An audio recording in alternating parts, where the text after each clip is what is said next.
السلام عليكم. اذا ما شفتش الفيديو اللي قبل هذا لازم تعاود تولي تشوف الجزء الاول، وهذا الجزء الثاني حنكملوا مع قصه مصطفى ان شاء الله. ان شاء الله تكونوا بلا، ان شاء الله تكونوا بصحه علاك تخرج يا كريم ندير في الفيديو يا خويا زيدان. سمع دنيا واخره زيدان.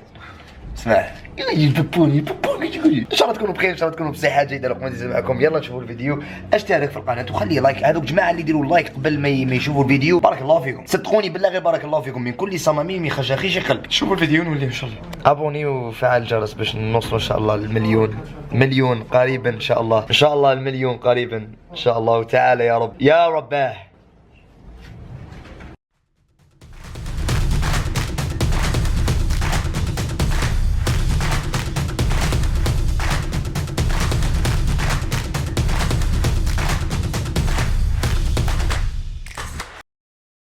قعدت 5 سنين في الروس هكذا.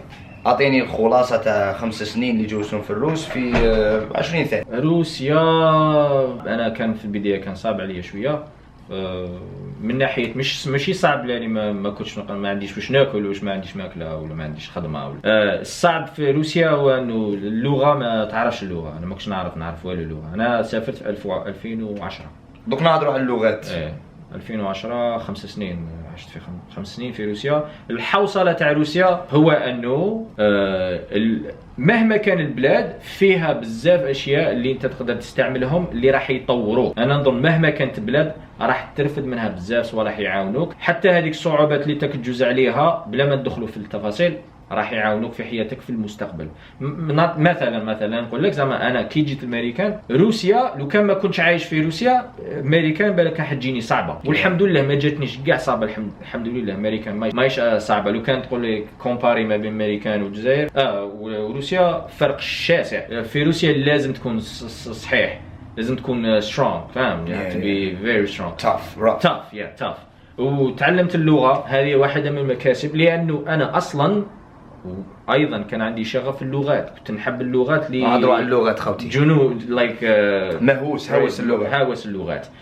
تعلمت اللغه الروسيه اللي هي واحده من اصعب اللغات. علمتها الحمد لله، لحقت النيفو. كي كنت نهضر كانوا حتى نقولوا 30 ثانيه ولا كيبقى اني نهضر بعد فتره تاع وقت من بعد يقول لي انت ماشي روسي. كان عندي الاكسنت مليح، كنت زعما نهضر كيما شويه كيما هو بصح سبيكين توكين الانجلي راح تحدث على اللغات. شحال من لغه تتكلم؟ شوف انا قلت لك انا كنت الشغف تاعي ثاني كاللغات. كنت نحب اللغات وكل لغه عندها قصه تاعها.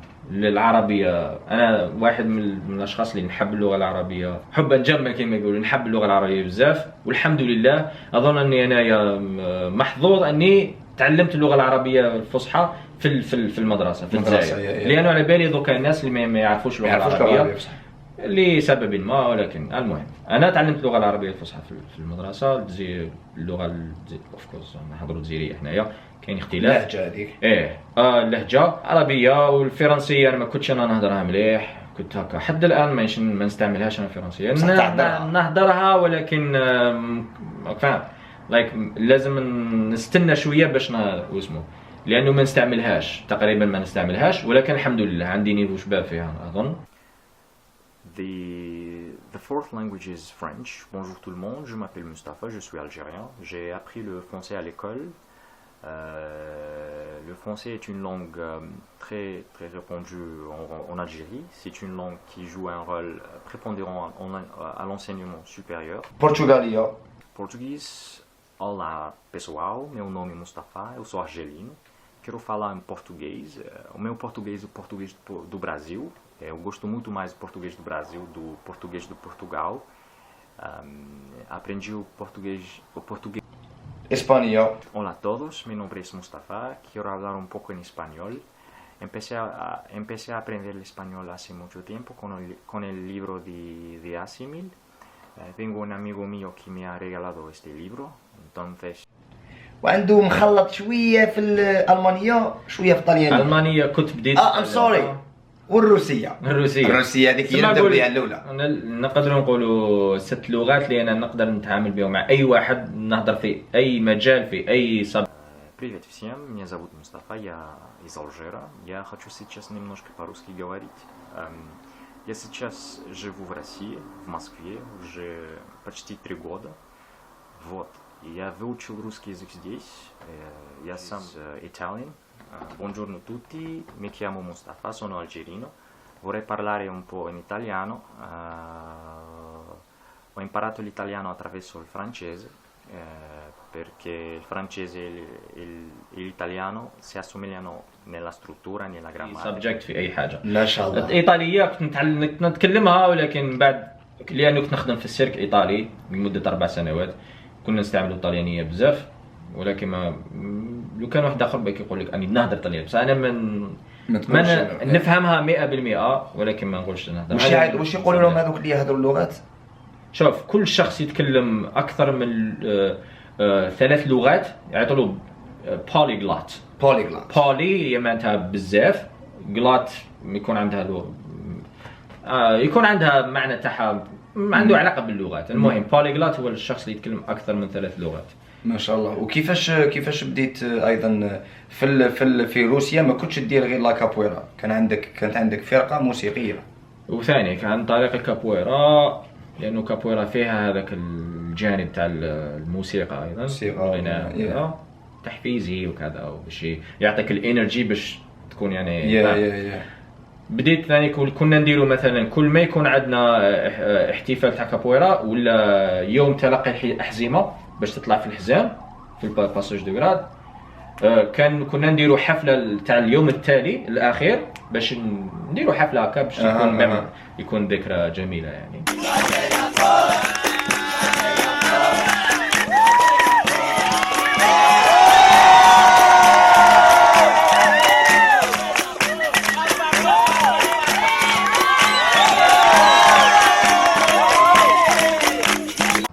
بصح عندك انت درت حفلات ايه قلت لك كنا نديروا هكاك، بدينا بهذيك في هذاك انت اللي كنت تغني تاع كابويرا؟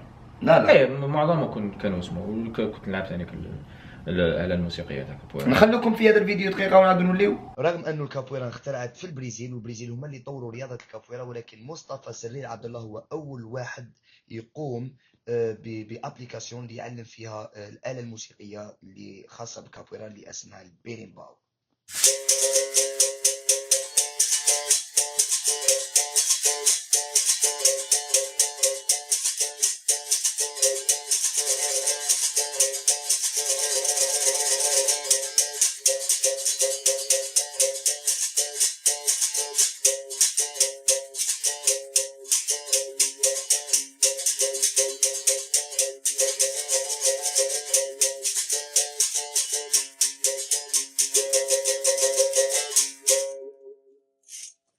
Hi, my name is Mus. My apelido is Goku. I'm a capoeirista. I've been playing berimbau over 10 years, and I'm gonna show you how to play berimbau the right way.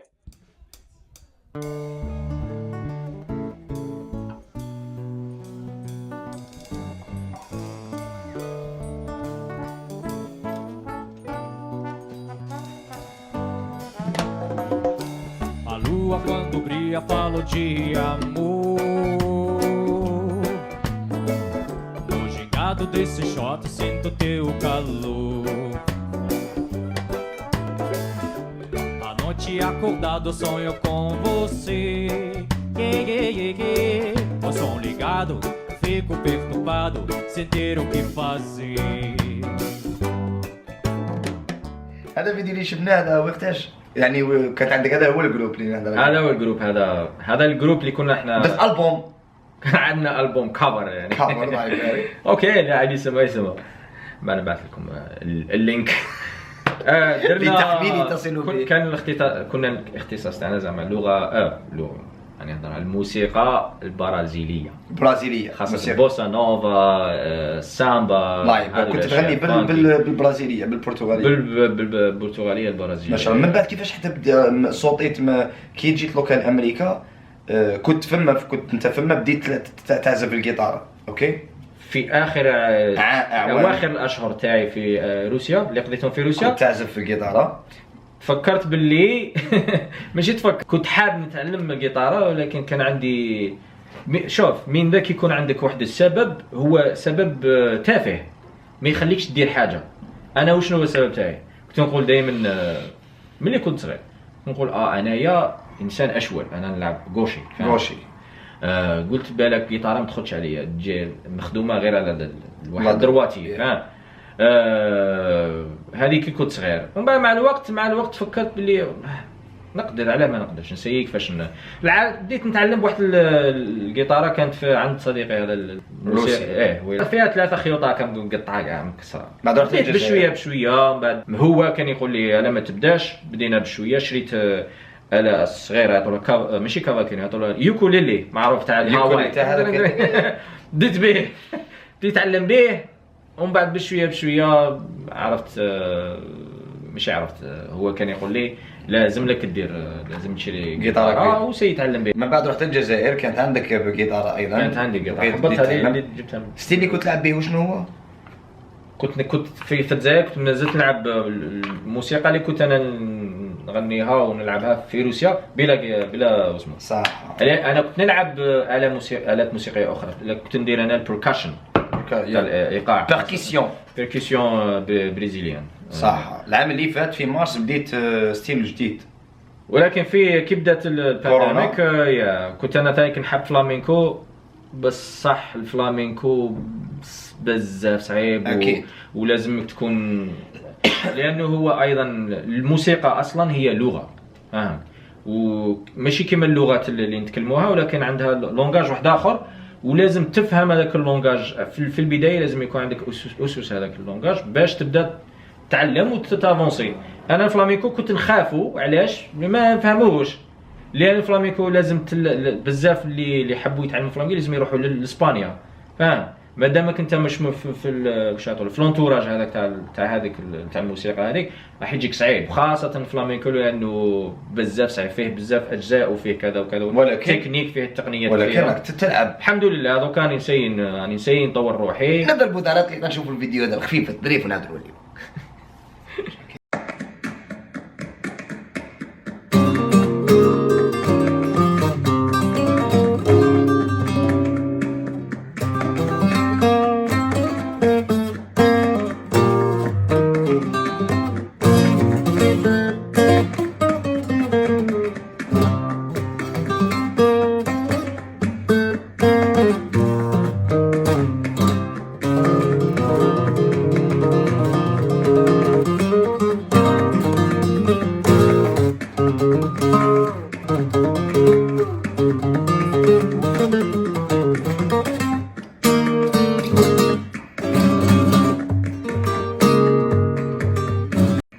بعد ما شفنا هذا الفيديو اللي انا بالنسبه لي يعني ما شاء الله، لانه انا عشت مع هذه الفتره كامله وكنت نشوفه كيف كان يدندن حتى ولا بهذا المستوى ما شاء الله. واش راك حاب دير بالفلامينكو؟ ما هي يعني علاش راك تعلم الفلامينكو؟ ما شاء الله شوفوا يعني المسار طويل الله يبارك. ما قصه الفلامينكو وين راك حاب تروح بالفلامينكو؟ الفلامينكو قلت لك قول لي انا ما عنديش انا نحب الفلامينكو لانه الفلامينكو عنده علاقه كبيره مع الثقافه تاعنا احنا، صح، خاصه تاع شمال افريقيا. علاش الموسيقى تاعنا تاع التراديسيونيل في الجزائر ولا الحاوزي وهذا كاع عندهم علاقه بالفلامينكو. اللي يعرف ليستوار تاع الفلامينكو كيف خرج، انا ماشي ندخل في الديتاي، يفهم علاه ويفهم باللي هذه موسيقى ثاني كنت تاعنا احنا.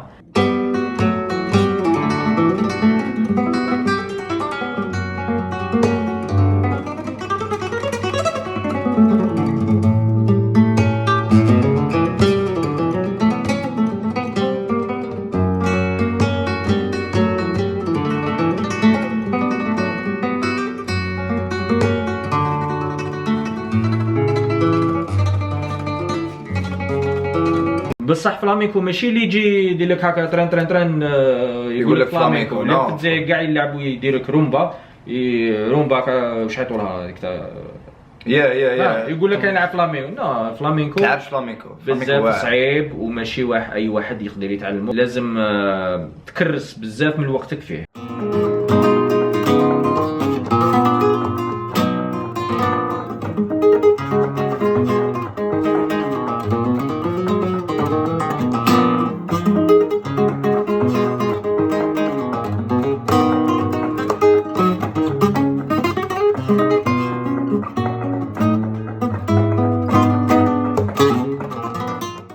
تضيع بزاف صوالح باش خالتي تتعلموا. دقيقة شو دي تاعك الرسم الوقت انا عايش معاه قسما بالله العلي العظيم كي نقول لكم 12 ساعة يوميا 12 ساعة من 9 تاع الصباح خاصة في لل 10 تاع الليل يقعد في هذيك البلاصة ما يجي لي يقول لي تفارتيان انا يعاود يضرب غدوه من كيف خطرة نام روحو يضرب في 9 تصرى بزاف. هذه في البداية كنت نلعب بزاف حتى 12 ساعة ولا مهووس واش راك حاب دير فلامينكو؟ انا دوكا الهدف تاعي قلت لك انا مانيش حاب نكون هاوي برك فلامينكو، انا حاب نطور روحي والحاجه غير يفتحوا الوسمهم ان شاء الله راني رايح اسبانيا. انا هذه فور شور كما نقول لك ان شاء الله على الاقل نضرب فما لايك 6 شهور ولا 5 شهور ولا نشوف الا قدرت نسي نعيش معاهم.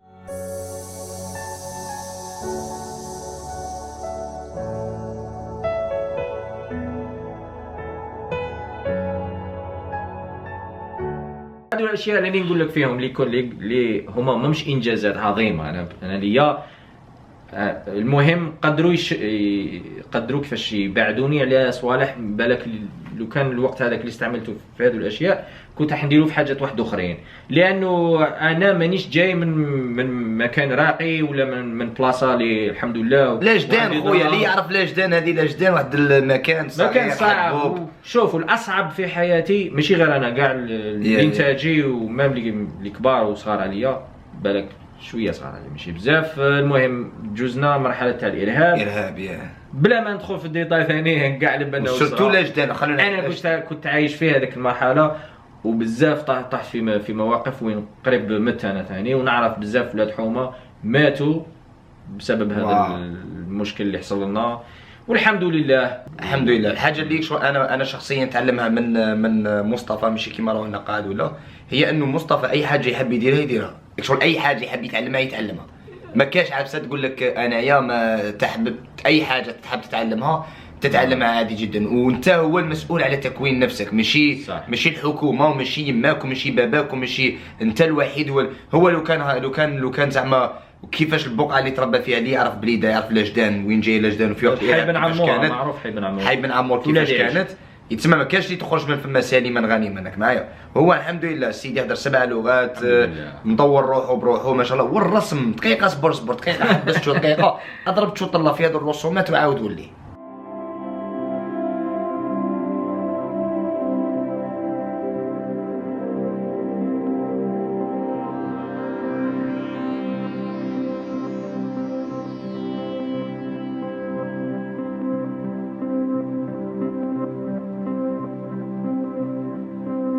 حكينا كيف الرسم هذا صاحبي. الرسم هذا وين كتبته؟ هذا الرسم كيف كنت صغير. الرسم تاعك شغل كيفاش يجي هكاك مدقق لايب؟ هذاك شوف ثانيك شوف هذاك ثاني واحدة من الاشياء اللي حاب ثاني كنت نتعلمها. شوف جميع الاشياء اللي كنا نتكلموا عليهم انا مانيش بروفيشنال مانيش ندي دراهم عليهم ولا ان شاء الله انا مثلا فلامينكو مش القصد ونضربوا كامل خويا زيدانك تسمع نرفوكم زيدان الله صحيح. الهدف هو انه ماشي الهدف مالي راك دير حاجه تحبها اللي انا نحبها هذه اسمع مليح هذه عفسه مهمه هذه الحاجه اللي نحبها والحمد لله. قلت لك الرسم كيف بديته في الصغر ما كنتش نرسم زعما كنت نخربش كيما نقولوا في الجزائر عندي في الدار على بالي بلي مازالوا كاين كراريس اللي كنت انا نخربش فيهم ملي كنت صغير كاش بلاصه. المهم بديت هذا انا اللي نديرو راني نحب نتعلم عطوله الالوستريشن تشوف حاجه وتسيي ترسمها ماشي بالالوان ويكون تقريبي مثلا كيما شفتوا في الوسمو هذاك معظم اللي درتهم انا يعني حاب ندير زعما حاجه اللي زعما نشوف مثلا واش يعطولوا بنايه نسيي نرسمها بلون واحد فقط بهذاك النوع تاع الاقلام وهذاك اقلام معمول خصيصا لهذا النوع من الرسومات. هنا الالوستريشن تلقاه مثلا كثير في الكتب مثلا تاع تاريخ ولا تاع اسمه تصيب رسوم بهذا النمط وانا حاب ندير هذا اسمه اني ما زلت نتعلم والحمد لله. هذا عندي وقت ثاني كنكرسوا ليه وهذه ثاني واحده من الشيء مانيش بروفيشنال هذه حاجه بك نحبها ثاني وهذا هي قصه الرسم. خوتي غيرتي بازابيس كربيه، كان هذا هو الفيديو لنهار اليوم. غير غدوه ان شاء الله راح يكون فيديو الاخير تاع انا ومصطفى، راح يكون فيه بزاف نصائح ليكم ولكل واحد شاف الجزء الاول والجزء الثاني. بارك الله فيكم. اذا ما راكم مشترك في القناه اشتركوا وفعل جرس الجرس. رمضان على الابواب ان شاء الله راكم واش ديروا وقتكم، تضربوا شويه، شربوا شويه بوله، شويه مثوم، شويه كذا من هيك. هذه هي راهي جايه حاجه شابه باذن الله في القناه ان شاء الله. بالك المحتوى راح يتبدل كليا، رانا يعني نسعوا باش نبدلوا المحتوى مادامنا وصلنا 600 الف متتبع. نشكر كل واحد فيكم، كل متتبع امن بيا، ربي يحفظكم وربي يخلي ربي يخليكم ان شاء الله. صلوا على رسول الله، نتلاقاو ان شاء الله في فيديو قادم. السلام عليكم.